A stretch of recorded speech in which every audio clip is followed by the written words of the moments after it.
सर्वप्रथम आज आपण इथे ज्यासाठी जमलोय ते आधी करूया. मंजिरीचं प्रकाशनाआधी आपण अभिनंदन करूया.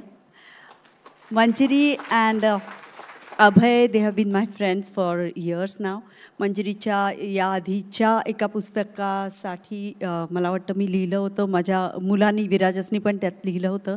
आणि मला मंजिरीचं एवढं कौतुक वाटतं की इतके वेगळे विषय निवडते ना ती. आणि विशेषतः हे पुस्तक इन द नेम ऑफ हे वाचताना मला इतका आनंद झाला, इतका अभिमान वाटला की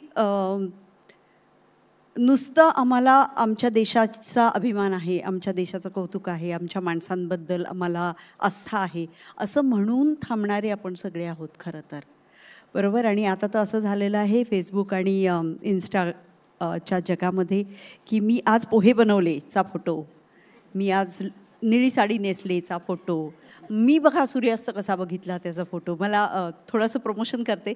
काल आम्ही एक नवीन शो सुरू केला आहे, त्याचं नाव आहे कोहम. कोहम म्हणजे काय, तर प्रत्येकाला असा प्रश्न पडतो की हू एम आय, मी माझा जन्मच का झाला आहे आणि मी का जगात या अवतरलो आहे. म्हणजे त्यातलं बायोलॉजिकल गोष्ट सोडून द्या, पण मी जन्माला का आलो आहे आणि मी मरणार आहे तो काय करून मरणार आहे. अनेकांना हा प्रश्न खूप उशिरा सुचतो, हे कोडं खूप उशिरा त्यांच्या मनात येतं, त्याची उत्तरं शोधण्याचे प्रयत्नसुद्धा होत नाहीत आणि आपण तसंच आपलं आयुष्य संपून जातं. मला रॉय किणीकरांची एक रुबाई आठवते इथे. ते म्हणतात, या पाणवठ्यावर आले किती घट गेले, या पाणवठ्यावर आले किती घट गेले, किती डुबडुबले आणि बुडले वाहून गेले, किती पडून राहिले तसेच घाटावरती, किती पडून राहिले तसेच घाटावरती, किती येतील अजूनी नाही त्यांना गणती. असेच आपल्यापैकी अनेक जण, मीही त्याला अपवाद नाही, आपण जन्माला येतो, आपलं आयुष्य जसं जमेल तसं घालवतो, अधिकाधिक सुखाच्या मागे धावण्याचा प्रयत्न करतो आणि ते आयुष्य संपून जातं. पण आपला जन्म कशासाठी झाला आहे, आपण या धर्तीवर का आहोत, आपली योजना कशासाठी झालेली आहे याचा विचारच आपण करत नाही.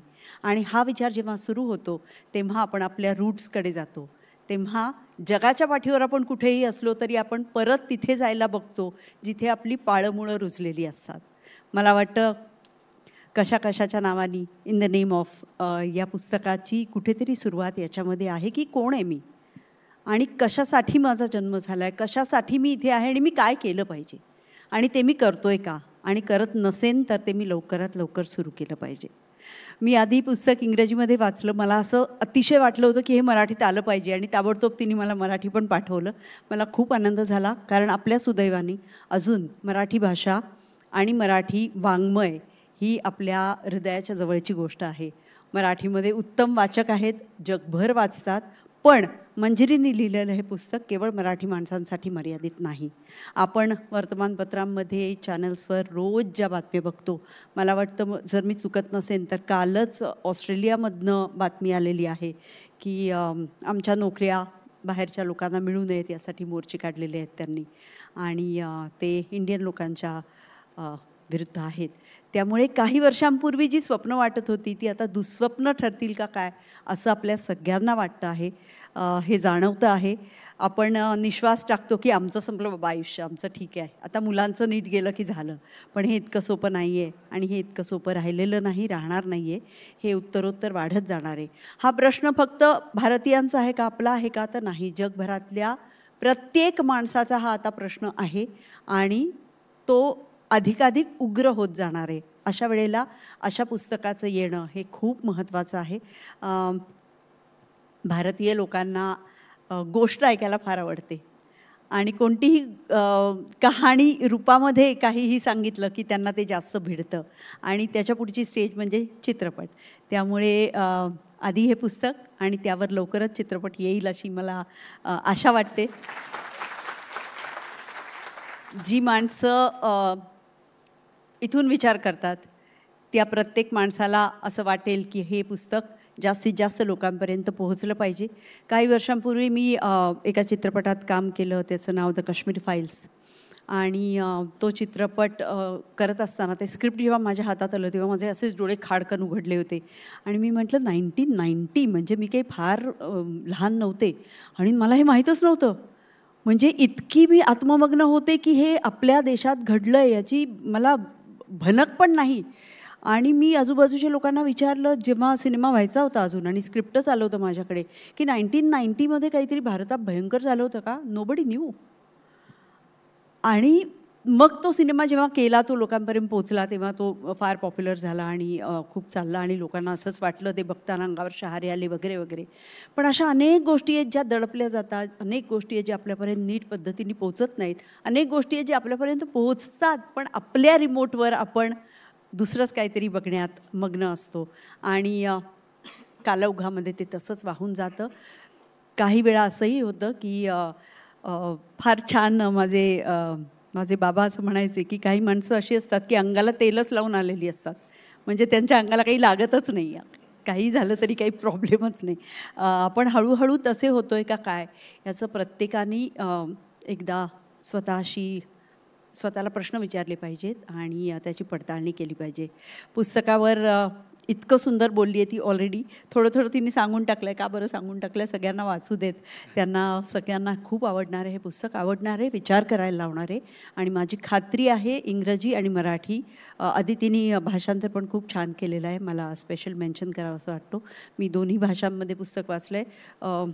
इतकं फ्लुएंट लेखन आहे या माझ्या मैत्रिणीचं आणि इतकी वर्सटाईल आहे ती. आपल्यापैकी प्रत्येक जण तिला मला वाटतं जवळून ओळखतो, त्यामुळे आपल्याला तर माहीतच आहे की ती काय काय करू शकते.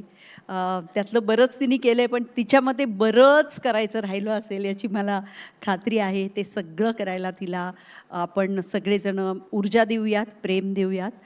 या पुस्तकाला माझ्या खूप खूप शुभेच्छा. तुम्ही ते वाचा आणि ज्यांच्या आयुष्यामध्ये बदल घडणं आवश्यक आहे अशा आपल्या पुढच्या पिढीच्या हातामध्ये हे पुस्तक पोहोचवणं ही आपली जबाबदारी आहे. ती जबाबदारी तरी आपण नक्की पार पाडूया. Manjiri, hearty congratulations to you. आणि टू अभय ॲज वेल, जो तिला हे सगळं करू देतो आणि अतिशय कौतुकाने तिची साथ निभावतो. Thank you very much. ती मला छान जेवणही करून देते म्हणून माझं apart from jokes fantastic perspective म्हणाल, म्हणजे एकदम वेगळ्या पद्धतीने इन द नेम ऑफ जे होतं आणि तू दिलेला एक दुसरा अँगल तो पण विचार करण्यासारखा आहे. So thank you for that. So आता आपण पुस्तक रिलीज हे करूया. Aditi, if you don't mind. Baba, Vinita, Aadyashree, Parul, can you please.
Quick thing while this is happening, इथे ज्योती दिसते सगळ्यांना, ज्योती मोरे. आणि as I said in the beginning, my Marathi is not that good. It's very good written, म्हणजे spoken Marathi is very good. My written Marathi and writing is now not that good.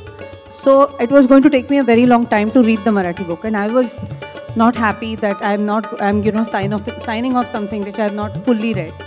So first thing, Aditi has done a brilliant job of the translation. After that, we have had Abhay's sister, Purnima Sathe, who is right now in Germany, but otherwise she lives in Thane. She has done a superlative job of reviewing it. Because she went to, unlike me, St. Helena School, she went to Maharashtra Mandal School like Abhay. So her English and Marathi is equally good. So she has actually reviewed the book, spent a lot of time, energy, everything on it. And where is Jyoti? So what we found, technology, we actually got Jyoti to record and read all of the chapters.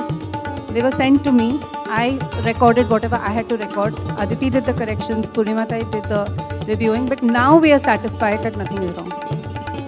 So this is very, very important. So thank you, Jyoti.